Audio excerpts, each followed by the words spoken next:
Here's a look behind the scenes at Country Buildin', a music video we made here at Paganomation for the LEGO Club show in early 2011. Just like with any music video, it always starts with the song.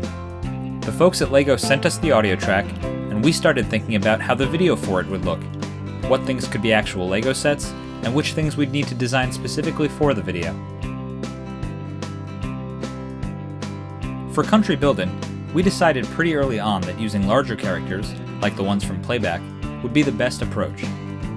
Since the lyrics of the song describe a scene with characters building some cool creations, we needed to have characters who were big enough to interact with LEGO bricks and elements. The music also gave the impression of being sung by two characters who were lively and movable, something that's much easier to get across with larger characters than it is with minifigures.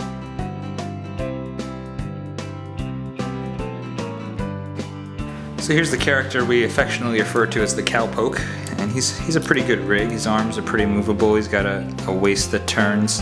Actually, we never really took advantage of it in the video, but he can also turn his entire torso, which could have been useful, but it's just another thing we would have had to think about, so we didn't do anything with it for this video.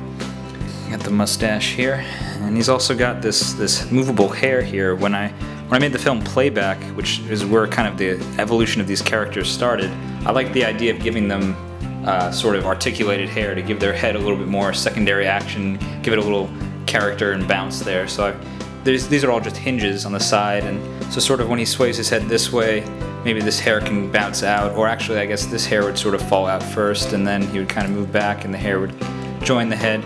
During production, it was kind of an extra step to think about, okay, if his head's going this way, which ways should the hair be going? But I think it adds a little bit more to the character. And this belt buckle I'm pretty proud of too, and this is one of my favorite elements here. It's the little sun disc from the old Adventurer sets. I guess it was part of the Jungle Expedition ones, but yeah, so he's pretty much based on this character that I created.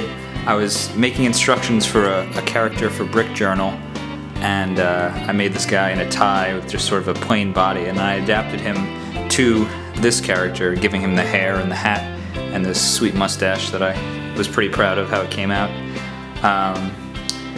Yeah, so the character, when I was trying to look at the song and figure out who these characters were, I was saying to myself, alright, well the cowboy, he's sort of the main singer. He's the one who knows about building, kind of knows what's going on. I was playing a lot of Professor Layton at the time, and I kind of saw him as the Professor Layton, and then the other singer kind of becomes Luke, and sort of the sidekick to the Cowpoke, and that's how he became the farm boy. A little bit of Professor Layton, a little bit of Hulk Hogan, definitely some Cowboy Curtis in there. I'm a big Pee-wee's Playhouse fan, and that design was definitely kind of coming in there, especially with the hair. And here we have the farm boy. Kind of tried to give him a little bit of a different feel than the Cowpoke.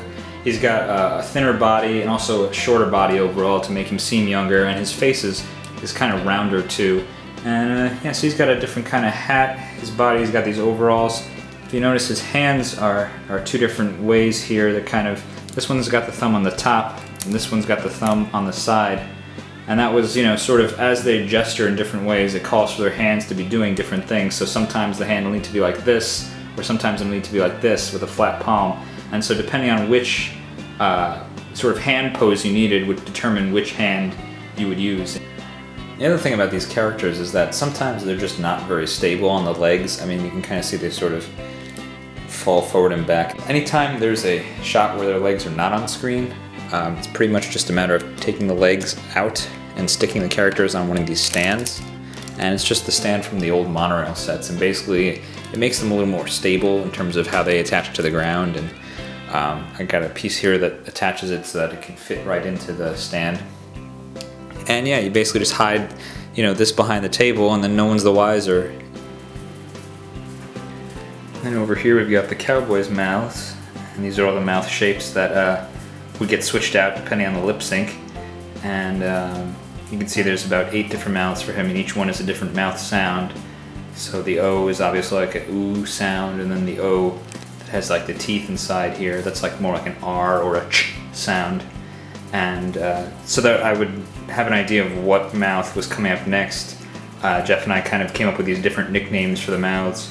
The teeth closed one is a double white mouth, and then This one that's kind of a white, black, white piece mouth. We called it the inverted Oreo. And just stuff like that helped the process to go a little bit smoother than having to remember, oh, it's the mouth that is kind of like an sound. So that, you know, we could avoid that and kind of know what we were talking about immediately. And then on the other side here, we got the kid's mouth shapes. Obviously he's got a fewer mouths than the cowboy does, but we also made him a little bit different so that we can give him a little bit of variety. So he doesn't have like the tongue at the bottom of his mouth that the cowboy does. And then here's his eyelids too. Because his eye has the white part attached, we needed to take that out all as one piece. So the eyelid is kind of an entire covering for his eyes. And then just over on the side, we've got some other pieces. We've got his hair for the scene where he takes off his hat and dances. And we've got this brick that we kind of needed to prop him up on sometimes. This one was for occasionally it would look like there was like a blank space behind his arm when we would take his arm into a certain position. So we kind of like tried to patch that up a little bit. And yeah,